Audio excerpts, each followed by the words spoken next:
So the first topic I'm going to talk about is that Sony, the CEO of Sony, put out a comment saying he blames the critics for why Madam Web and Kraven didn't do well. This to me is the stupidest comment that I've heard a studio head say.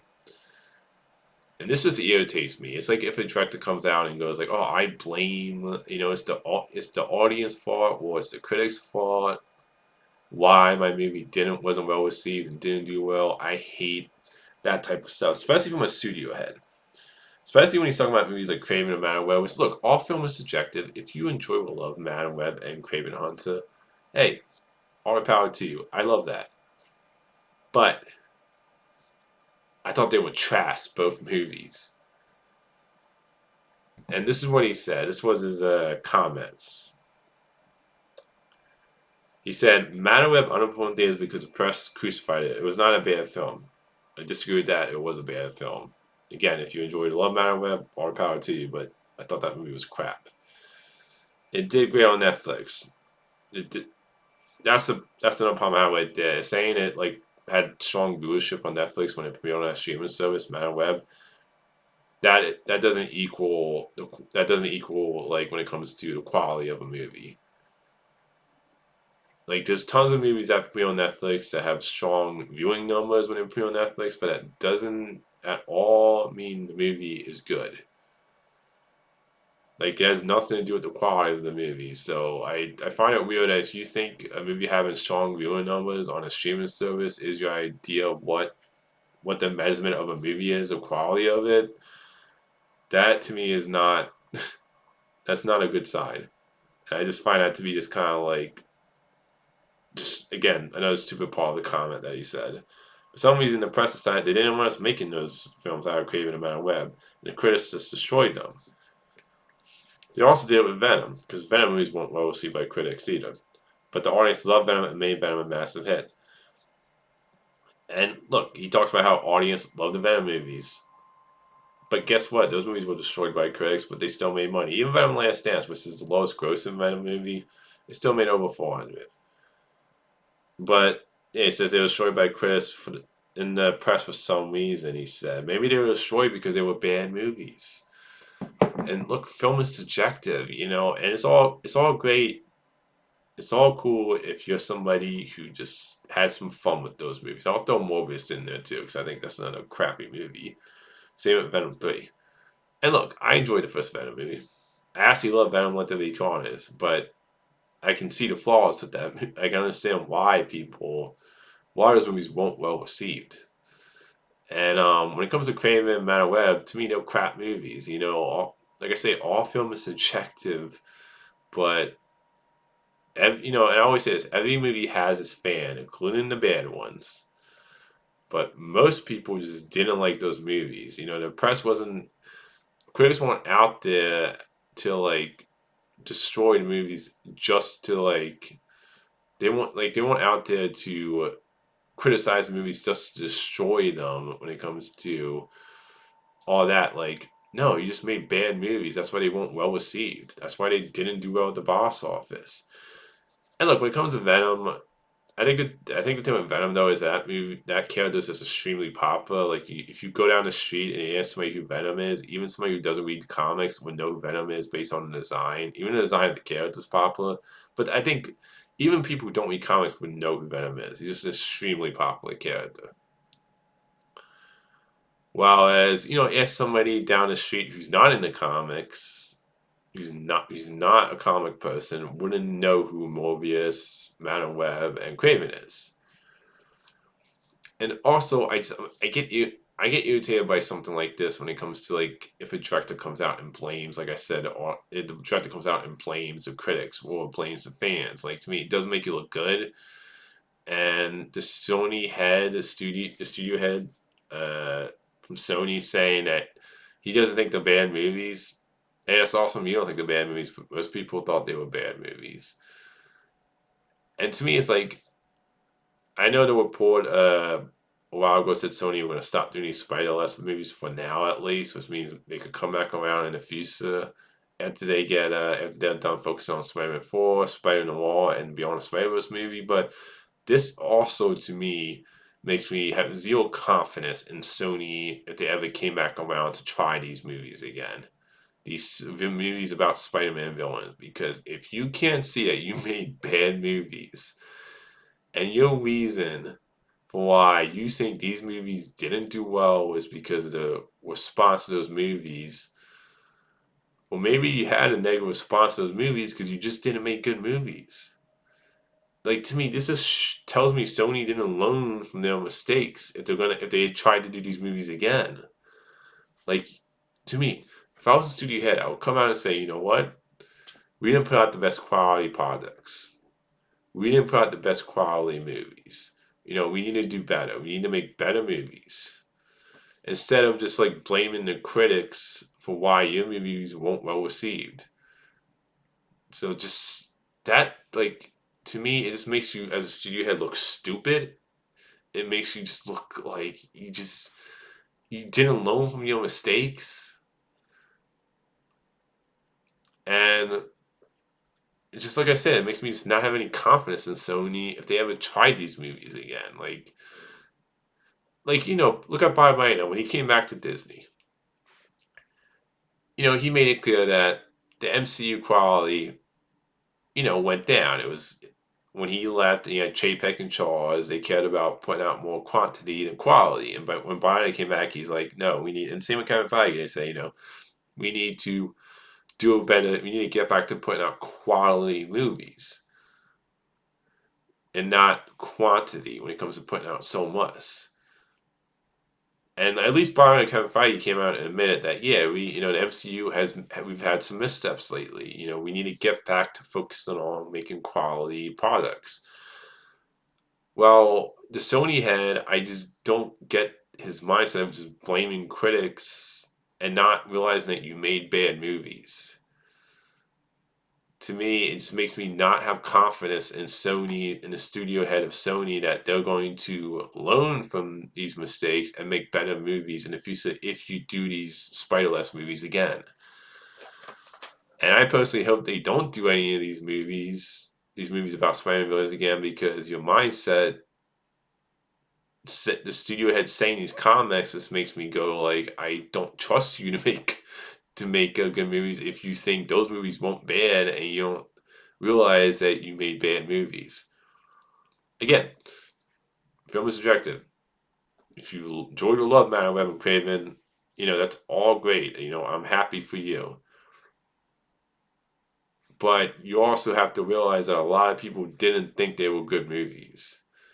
And it has nothing to do with the critics like destroying your movies. You just didn't put out quality movies. So it's just, I don't know.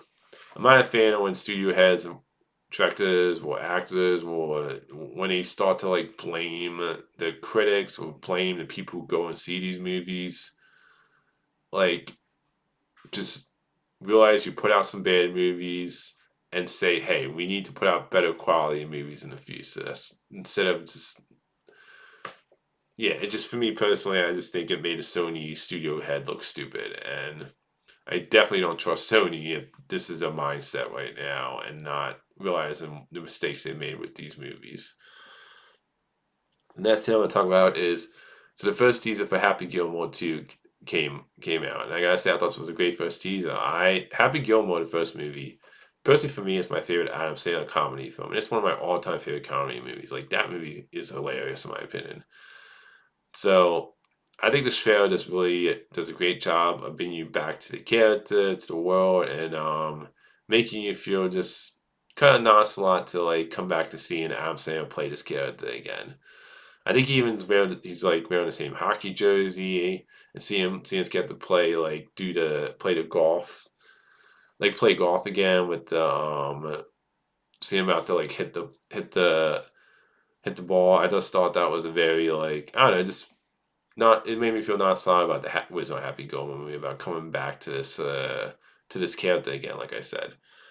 Now, the only worries I have about Happy Gilmore 2 is that it is a Netflix movie, so Netflix can be very spotty. And comedy sequels lately haven't been all that great track record wise.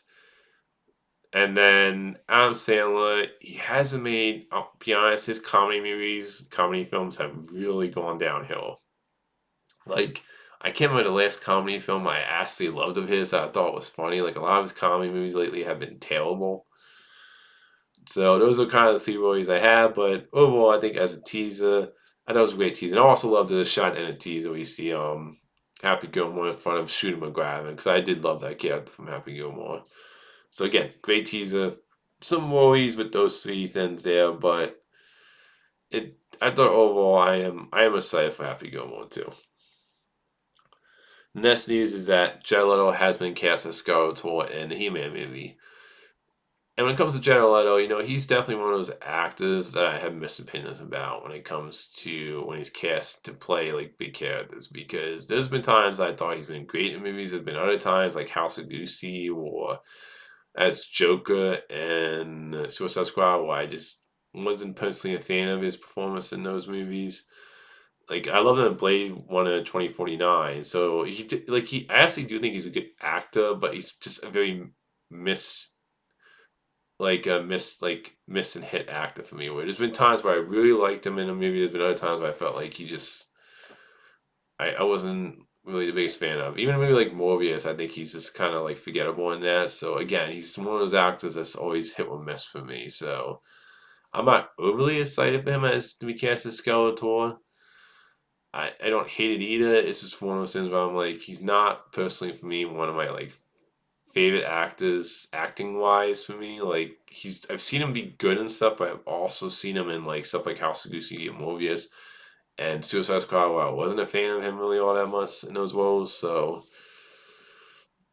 at least in as Joker and in House of Gucci, like in Morbius, I just found him to be playing in that movie personally. But he's like I said, this news is kind of in the middle for me when it comes to him being cast as Skeletor. Not excited, but not. But I don't really feel negative towards him being cast either in the role.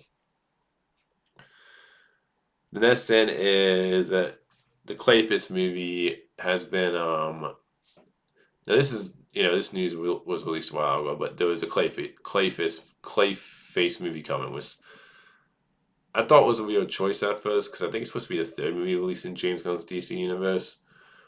But apparently, it sounds like the script's really good. And I will say this: the details they describe for this Clayface movie that has me really excited is that it's going to be a horror movie, it's going to be a low budget movie, and it's gonna like really dive into the tragic side of Clayface because I know there's been different Clayfaces in the comics. And also the fact that I saw like one of the details was that the writer who wrote the script for the Clayface movie is a big fan of Batman animated series, which is a great interpretation of Clayface. If you watch that version and there was no Batman animated series, but those details are what makes me really excited because I think if you do a Clayface movie, it has potential to be a really great villain movie when it comes to kind of really dealing with the tragic side of the character because his backstory is tragic. So I think there's just a lot you could really explore there. An idea of a horror movie and more on a more on a lower budget side, which I like to hear that. I think the details makes it sound it's going to be around 40, 60, like more on the lower budget side, which I love that. I think with Clayface, it's smart to make it more of a low budget movie because he's a Batman villain. He's not like a main character in the comics. He's a villain. So I do like the fact that it's more on the lower budget side. It's kind of leaning more to the horror side. But all the details, it sounds like it would be something I would definitely be interested in. And I'll admit, I actually am excited for this Clayface movie, which is a character that I love from the comics that I didn't think I would be excited for. But if they can kind of like I would look at the Penguin as a great example of how to do a movie about a DC villain. Where I love in that show, you feel sympathy for Penguin in that show, but he still is a bad guy. And if they can like kind of use that as an example with the Clayface movie, where it's a tragic movie, like he's a tragic character, but you still able to keep him as like a bad guy that you feel sympathy for, but still as a villain. I think there's something that could be really compelling and interesting. So I'll admit I am excited for this Clayface movie. The next thing is Sonic 4 right now. It's been announced that it's coming out in 2027, which I'm not surprised. The Sonic 3 had a good opening. I think it opened to like the 60 area. I believe it's made over 200, I believe, and the budget for that movie I think is in 122 area.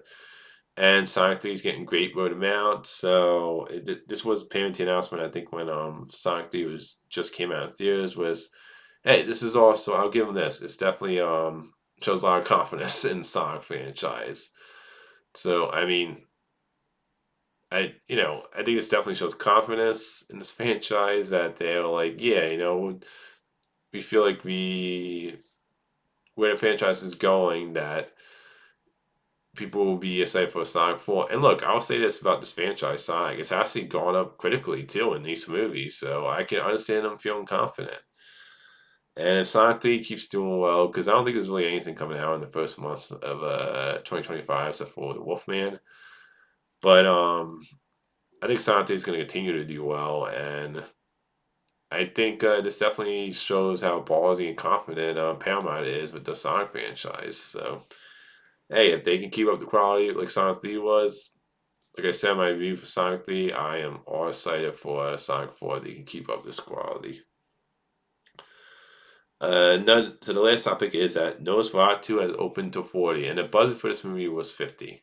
So this is like great. Like this movie opened up higher than I thought it was, because I thought it was gonna open decent, but I also was like, guys, and it's a horror Nosferatu vampire movie. And I will say this: when I went to the theater this past Saturday to see Moana 2, it actually was a little packed. So I think a lot of people are going to see this movie, and I think the market for Nosferatu, they did a great job marketing this movie. That was one of those I think they did a great job where they didn't reveal what he looked like until you actually saw the movie. And I just think trailer wise, marketing wise, it reminded me kind of Long Legs when it came to this. They just did a brilliant job of marketing this movie, Nosferatu, and a lot of people just got excited for this movie. Now, it is getting a little bit divided with reviews. I think it has a 75% on Rotten Tomatoes with the audience, and the critics has like an 86, 85. So, it's a little bit divided there with the critics and audience.